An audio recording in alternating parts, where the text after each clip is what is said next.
गौतम बुद्ध की ऐसी परख आपके जीने के नज़रिया बदल देगा। गौतम बुद्ध अपने शिष्यों को अलग अलग घटनाओं की मदद से भी उपदेश दिया करते थे। उनके शिष्यों में से एक शिष्य ऐसा भी था जो किसी से ज़्यादा बोलता नहीं था। वह सिर्फ अपने काम पर ही ध्यान देता था। काम पूरा होने के बाद वह एकांत में चला जाता और ध्यान में बैठ जाया करता था। कुछ शिष्यों ने गौतम बुद्ध से एकांत में रहने वाले इस शिष्य की शिकायत कर दी। जब धीरे धीरे उस शिष्य की बुराई ज्यादा होने लगी, तब बुद्ध ने सोचा कि उससे बात करनी चाहिए। एक दिन उस शिष्य से बुद्ध ने पूछा, तुम अन्य शिष्यों से ऐसा व्यवहार क्यों करते हो? सभी शिष्य तुम्हारी शिकायत कर रहे हैं। शिष्य ने ध्यान से महात्मा बुद्ध की बात सुनी, फिर क्षमा प्रार्थना के स्वर में उनसे बोला, तथागत, मैंने यह तय किया है कि जब तक आप यहाँ हैं, मैं आपसे एकांत और मौन का महत्व समझ लूं।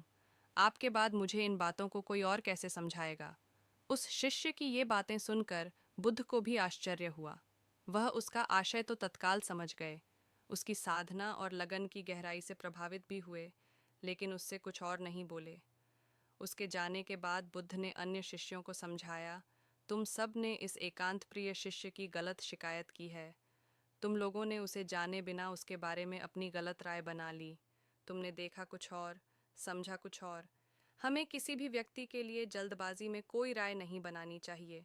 पहले उस व्यक्ति से मिलें, उसकी गतिविधियों को देखें। हो सके तो उससे संवाद के जरिए उसकी गतिविधियों के पीछे के भाव को समझें। उसके बाद ही किसी नतीजे पर पहुंचना चाहिए।